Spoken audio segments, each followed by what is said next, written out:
7 years after the release of the iconic and game-changing Final Fantasy VII, Square Enix began to add to its universe with a multimedia collection of prequels, sequels, and spin-offs.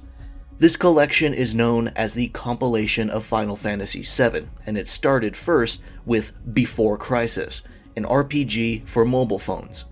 A year later, it was followed up with an entirely computer-animated movie, Final Fantasy VII Advent Children, and a single-episode anime OVA, Last Order.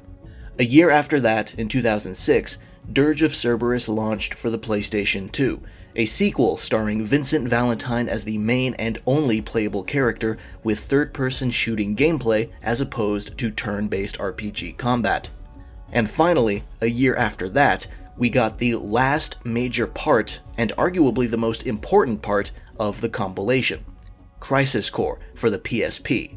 It was an important game for one key reason: the character of Zack Fair, who was an essential character in the original Final Fantasy VII story, but was still largely mysterious due to none of the other compilation media really touching all that deeply on his own history and characterization.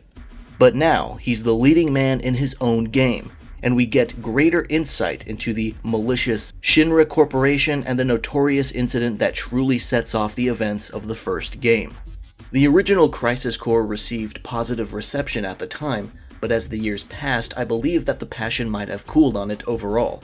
However, with the release of the long-awaited Final Fantasy VII Remake, people began wondering if Crisis Core would get some sort of re-release due to its importance to the overarching story.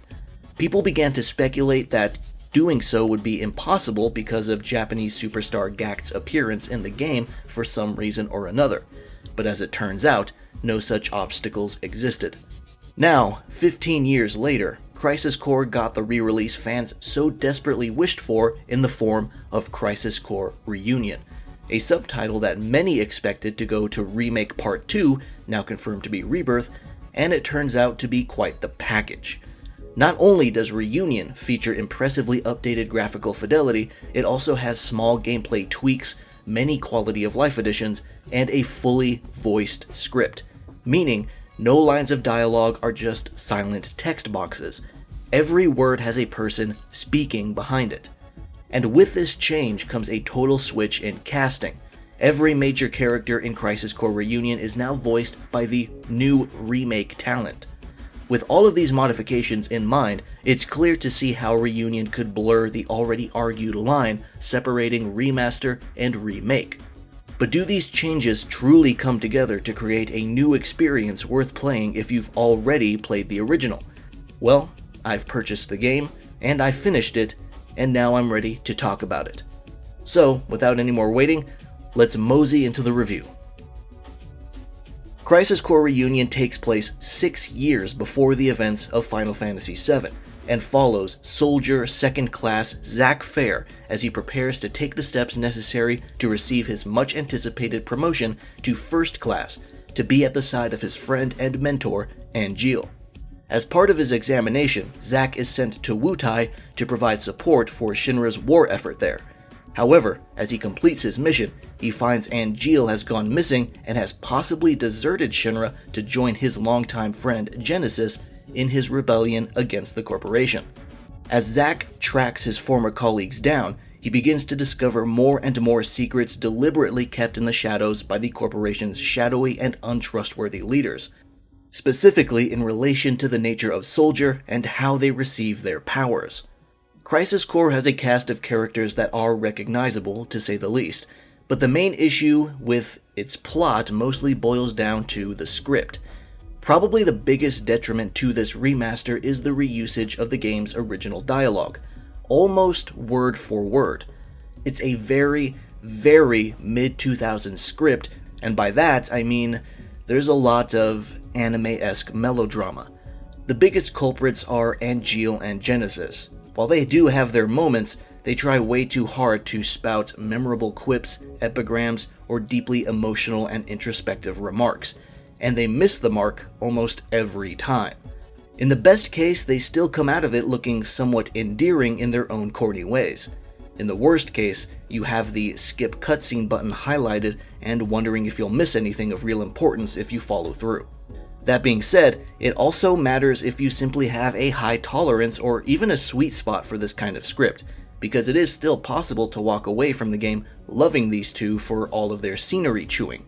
By contrast, we have our main man, Zack, who is made out to be a very normal person with very reasonable reactions to these oddballs he always finds himself around. It's a pretty effective way to get the player to truly sympathize with him, because that's ultimately the one and only things Crisis Core needs to accomplish: getting people to like Zack. With his role in the greater plot of Final Fantasy VII being so important, it's crucial that players enjoy Zack's presence, and this is where the story really succeeds. Once the first half of the game is over and the focus shifts away from Zack's relationship with Angeal and Genesis and more towards his relationships with Sephiroth and a couple other familiar faces, the writing takes a dramatic turn for the better. In relation with story and characters is the voice acting. I don't usually touch on this aspect unless a specific person's performance truly knocks it out of the park, but I think a little bit of a discussion is warranted here. It goes without saying that when you recast your world's entire roster of characters, comparisons between the new and old voices are going to be inevitable. This was, of course, the case for Remake back in 2020, but by and large, many people considered most of the new actors to be just as good or better than their predecessors.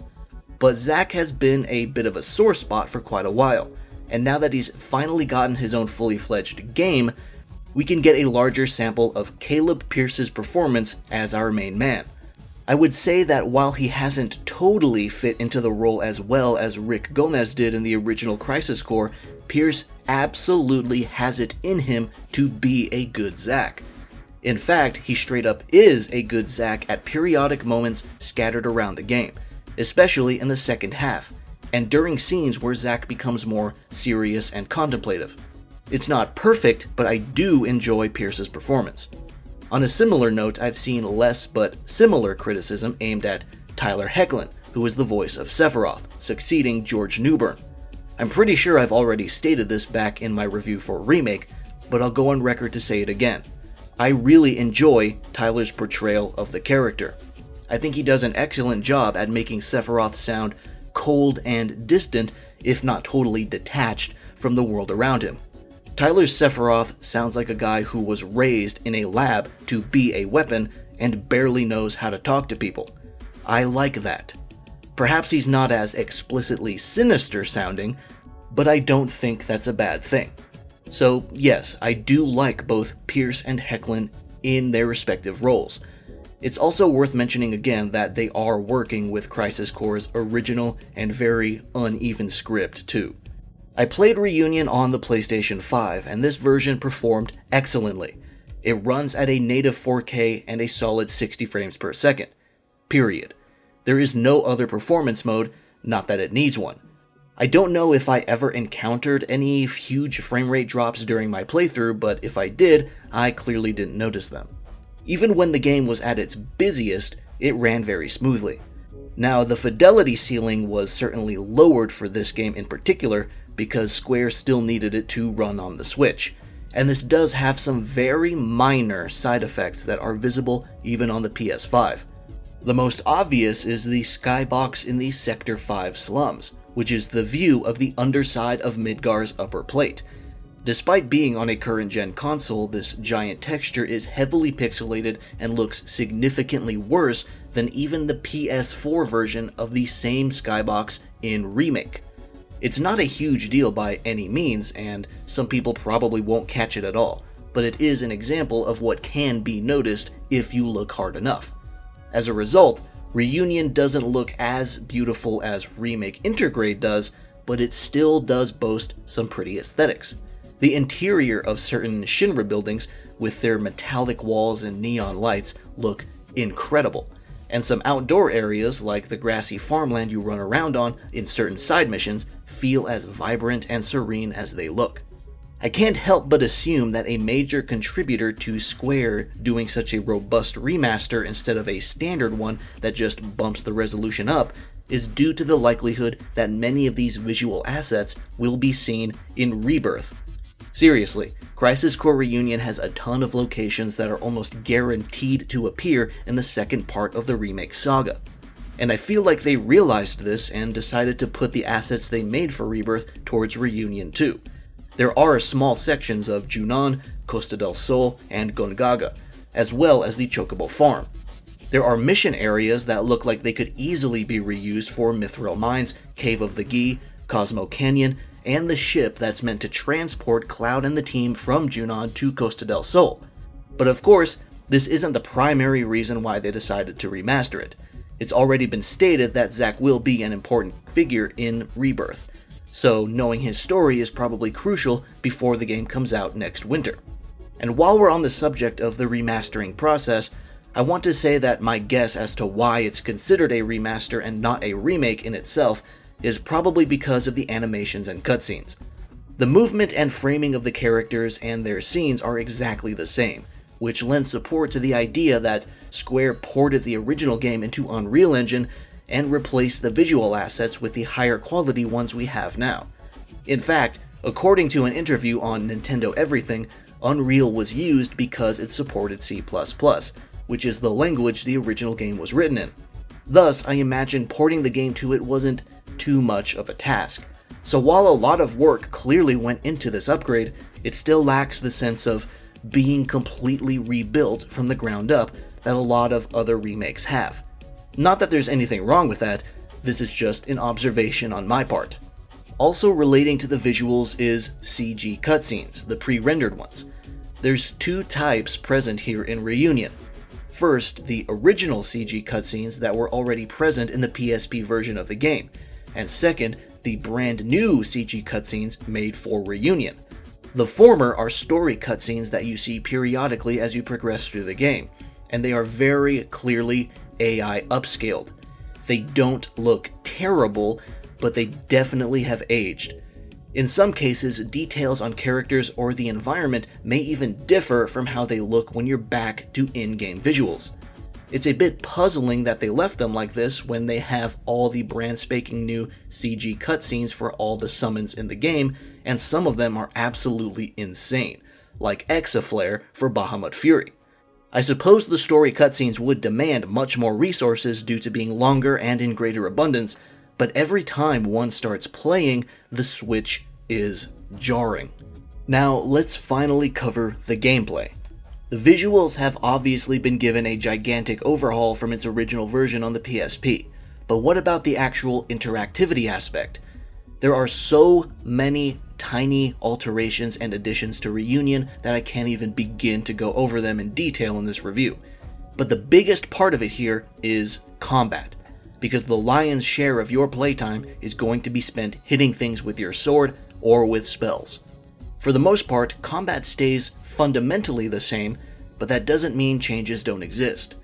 The Digital Mind Wave, or DMW, is a focal point of the combat experience, because it's basically a slot machine that has major influence over the fight.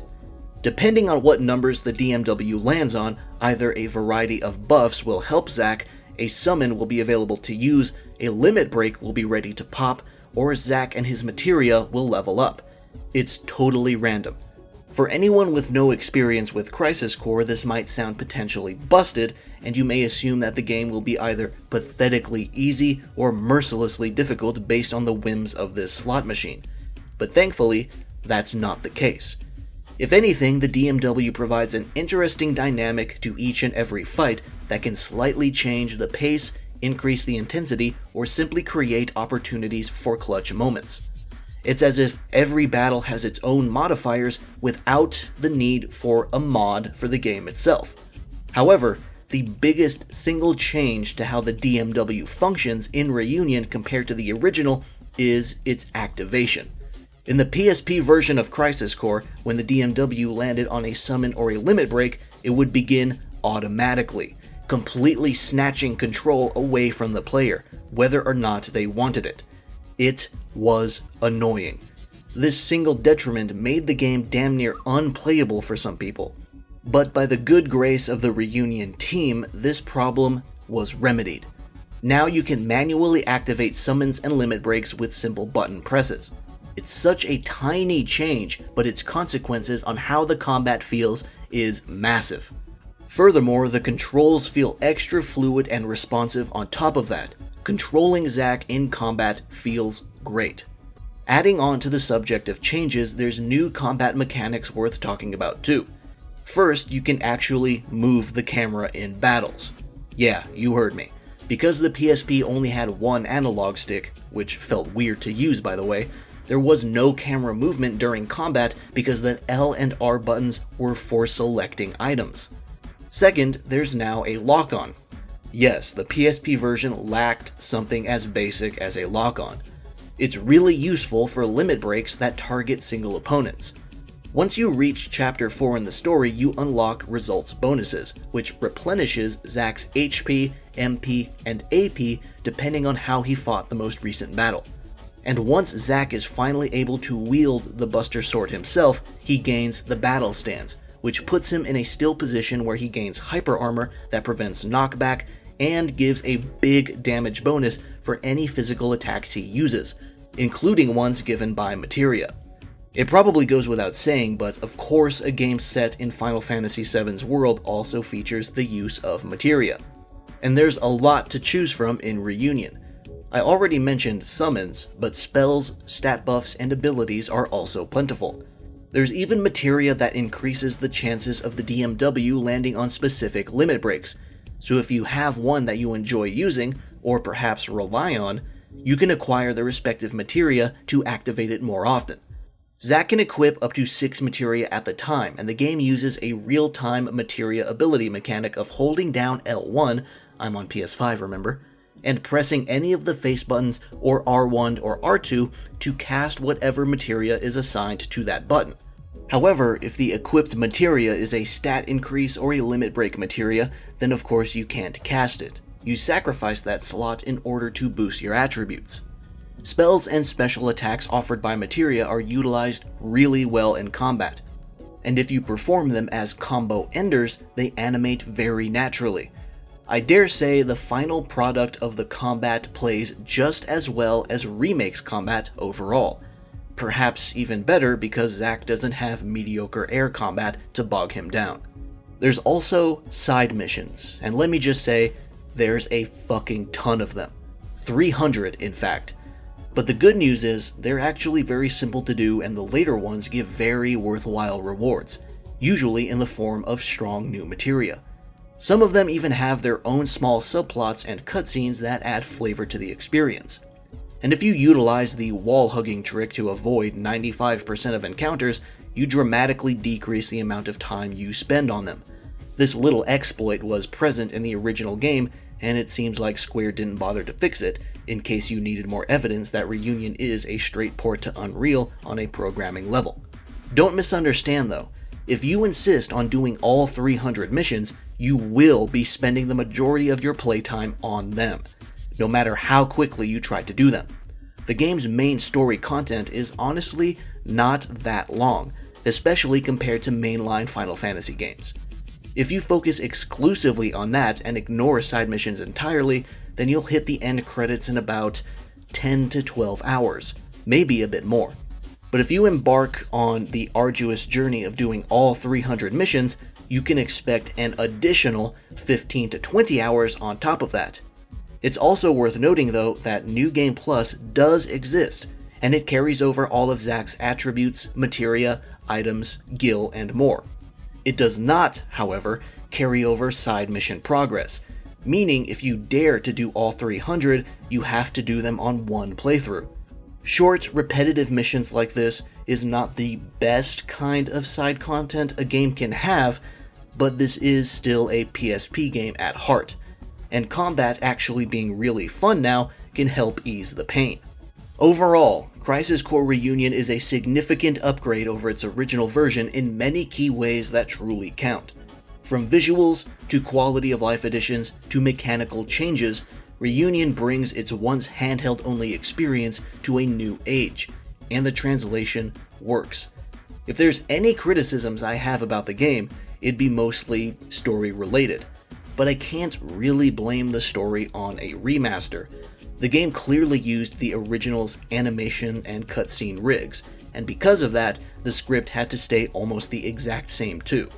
Changing the dialogue and animations would have probably been the thing that tipped the game over from robust remaster to full-on remake, and might have doubled the amount of work needed to complete the project. So I'll just say that while aspects of Crisis Core's story isn't perfect, it accomplishes the most important goal: make the player like, or at least understand the significance of, Zack. That's it. And the combat stays engaging and fun throughout, with an absurd amount of side missions that offer many worthwhile rewards. The patience of both old fans who always prayed for this game and new fans who assumed it might come has paid off. Reunion is a must-play for anyone with any interest in the Final Fantasy VII world. Now, with all of that out of the way, I want to take the time to dive into spoiler territory for a moment. While I assume this may not be that many of you, I'm gonna give a warning to those who have only played Final Fantasy VII Remake. You are now entering spoiler territory. Turn back now if you do not want to hear any. If you have played the original Crisis Core, original Final Fantasy VII, or already played Reunion, feel free to continue the video. Now that the warning's out of the way, I want to touch on the ending. I know that a lot of people were probably expecting the ending to be modified somewhat in order to closer link it with the ending of Remake, which features Zack surviving his final stand. There's a couple of thoughts on that I want to bring up. First, I also expected some kind of change. Not necessarily to the scene itself, but maybe an addition of some sort afterwards. Technically, there is a change. The post-credit scene of the original Crisis Core featuring Aerith walking out of the alley was replaced by the significantly more detailed remake version that plays at the start of that game. I guess there might be some implications here, but at the same time there might not be, considering that it's essentially the exact same event because changes to the in-universe story haven't happened yet. Either way, Zack still meets his end in Reunion, and I've come to the conclusion that it was kept this way because Square wants remake-only players to experience that emotional impact and understand why Zack surviving at the end of Remake isn't supposed to happen.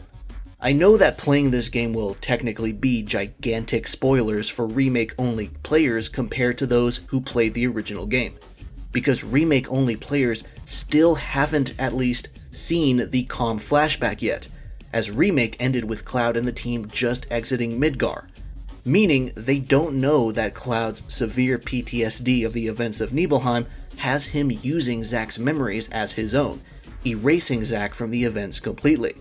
In fact, Tifa's reconstruction of Cloud's mind after Meteor is summoned might not even be a sequence until part 3 of the Remake saga. But Rebirth probably puts Zack in such a crucial position story-wise that Kitase's team feels it's more important to know who Zack is than to protect those spoilers for so much additional time. This is all just my assumption though. It's already been stated that Zack will be important to Rebirth, but we don't know the extent of that importance. For all we know, he could just be in a couple cutscenes scattered around the game. Or he could be fully playable, with the DMW mechanic in his own mysterious timeline. We don't know at this point, but it's exciting to think about.